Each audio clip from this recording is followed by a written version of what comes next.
So right, nkulamusizaako nnyo mukwano gwange najjo sinze bwangu otuwuliriza okola kyamaanyi nnyo okwekumira ku Yugi Update TV.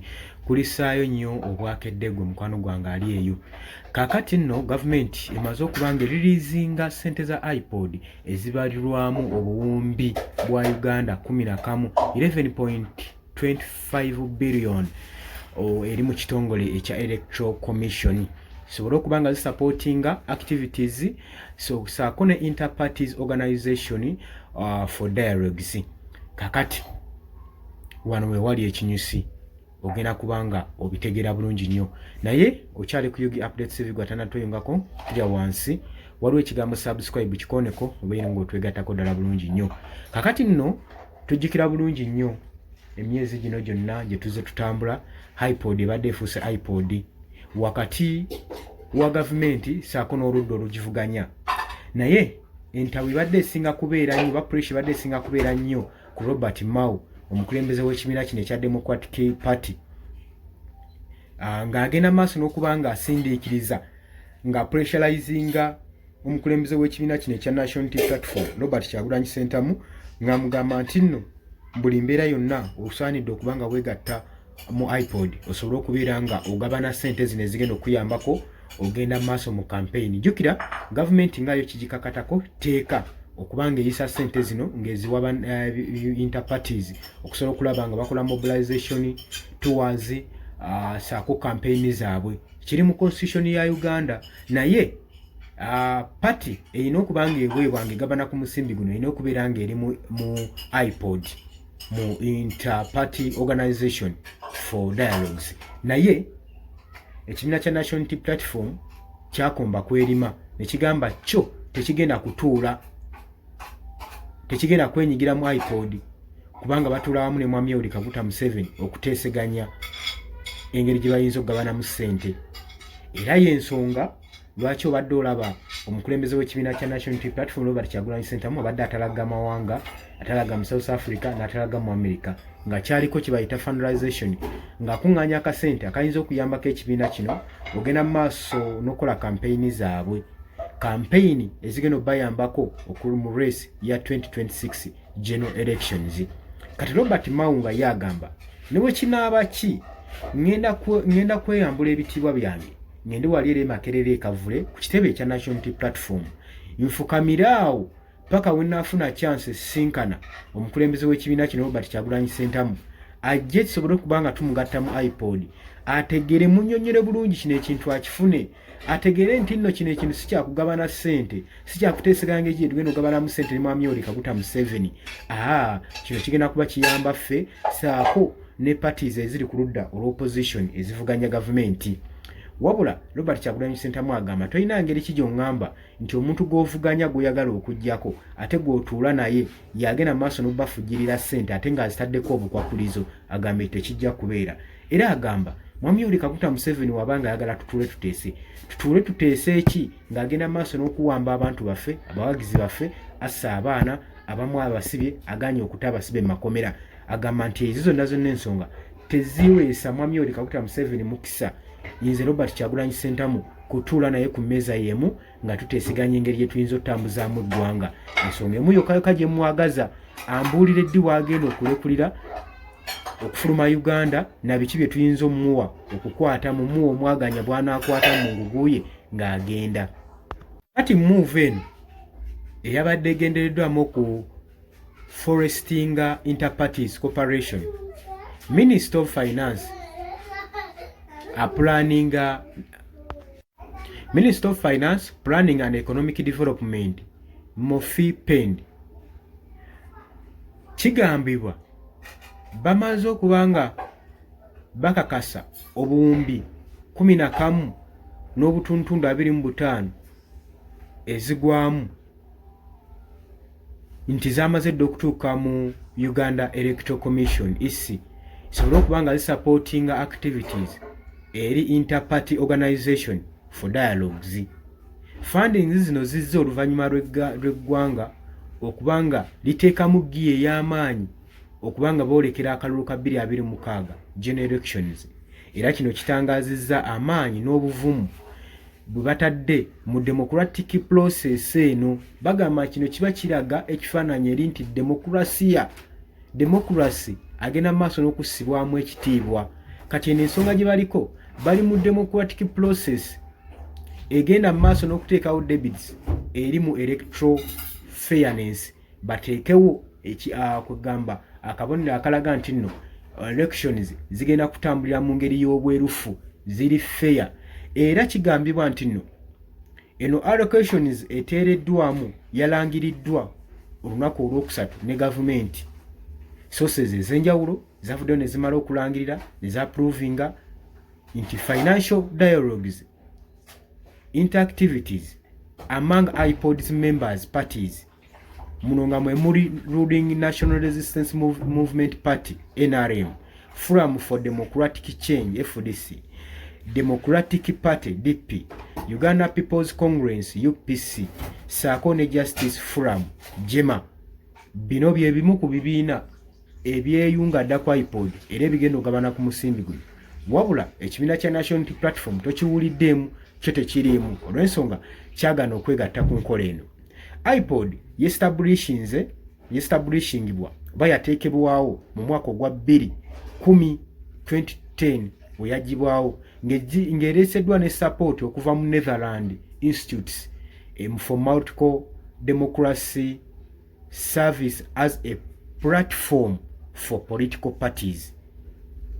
We yateekebwawo yalina okusavinga nga platform eya political parties ebibiina byonna byonna, ng'eno dialogue eno erina okugatta ebibiina byonna ebyobufuzi basobole okuba nga badiscussinga ku national issues, okusobola okulaba nga badissolvinga conflicts ezigenda mu maaso, okutta, okusibwa, okuwambibwa, gwe gwali omugaso gwa dialogue. Kati Robert Kyagulanyi Ssentamu mutuufu wabagamba nti nno webanga ekigendera kya party kulaba nga tudissolvinga issues, okujjawo conflicts mu ggwanga, waki ekibiina ate kyennyini ekigenda mu maaso n'okufandinga IPOD eno kigenda mu maaso kikyasigala kiwamba abantu, kibatta, babasiba, kati n'alaba nga tewali mugaso gwa IPOD. Kubanga nkugambye kyateebwawo Netherland mu mwaka ogwa 2010 nga n'ekigendererwa kya kuteekawo demokrasiya, okuteekawo platform eri political parties zonna okudiscussinga ku nsonga eno ku national issues, okudissolvinga conflicts, saako n'okupromotinga consequences, n'okubuildinga engeri gye bayinza okutwalamu eggwanga mu maaso. Naye abamu bagenda maaso n'okuwakana nti funding zino wadde zigenda maaso mu political stabilities zisobole okuba nga zivaawo, gwe mugaso gwa funds zino naddala mu ggwanga eyewali, naddala mu ggwanga omuli multiple politics, kyaintroducingibwa mu mwaka ogwa 2005 oluvannyuma lwa decades of one party rule yali egenda mu maaso. Newankubadde kino kyaleetera controversy statements eri abamu okuva mu legislative changes ezaali mu ggwanga ezaakolebwa mu May 2025, Parliament Amendment the Political Parties saako n'Organization Act 2005 okurestrictinga government fundings naddala mu IPOD members, nti oyo yenna member atali mu IPOD tagenda kubanga afuna ku fundings zino. Era nga amendment bill eno yateekebwawo mu Parliament ng'egenda maaso n'okubaaringa n'okugyawo non-participating parties zonna ezitaparticipatinga mu IPOD, nga kati ekibiina kya National Unity Platform NUP tekirina kubanga kyenyigira oba nga kifuna ku funds zino. Gavumenti ekyo kyeyayisa yakiyisizza mu mwaka guno oluvannyuma lw'akazito ekibiina kya National Unity Platform kye baabateekako mu 2021. Gavumenti neesattira negamba kati tukoze tutya, kati mumanyi kye tugenda okukola, tukimanyi Kyagulanyi Robert Kyagulanyi Ssentamu ayagala nnyo obwenkanya nti yes kati tunamugamba okwegatta kwa IPOD ekibiina ekigattira dialogue ze negattira mu parties ezimu okubeera ffenna tajja kukkiriza. Kati tuteekewo enkola eno nti buli ateenyigiremu kubanga tagenda kutunamwito tutesiganya naffe atule ne mwami Yoweri Kaguta Museveni ku mmeeza tajja kutuula. Kati kyetusaanidde okukola kye kino, zino fundings ezibadde zibaweebwa tezigenda kuddamu kubaweebwa. Memba yenna muntu pati yonna ayitabeere memba mu dialogue eno mu IPOD tagenda kubanga afuna fundings zino nti ekinaakola nti ye, naye nga bakimanyi bulungi nti Robert Kyagulanyi Ssentamu tajja kukkiriza kwegatta. Wabula baakiteekawo olw'akasente kano nti ayinza okkeetaaga yandikkiriza najja n'atuula ku mmeeza y'emu n'asobola okubanga awa mwami Yoweri Kaguta Museveni omwaganya okusobola okulaba nga badisikasinga ku nsonga gy'ayinza okubanga amukkakkanyaamu ne ku pressure gy'amutaddeko.